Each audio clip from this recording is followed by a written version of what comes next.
kata yang dekat sini pun boleh juga. Kalau yang ini akak 25 gram, okey, kita ada dalam bajet 15,000 dan ke bawah lah. Okey, kita ada yang 43 gram.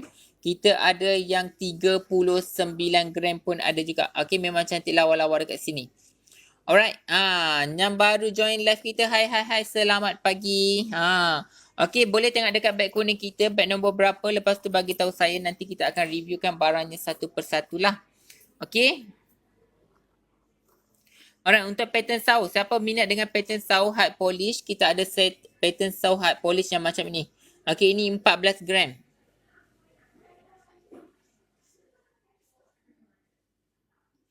Okey, untuk pattern hard polish saus yang ini dekat beg nombor 53.